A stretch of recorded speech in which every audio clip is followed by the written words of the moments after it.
So here's what we know. We know that the Philippines is going to rise in the last days, and you're going to rise on such a scale that no nation has ever seen what you're going to see in all of history. This is something that has never happened before. But it's going to happen not because I said so, because I'm not a prophet, but because Jesus Yahushua said so, because Ezekiel said so, because Isaiah said so. Even ancient legends say so.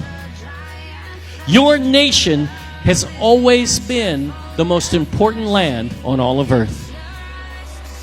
This is where he chose to place his Holy of Holies.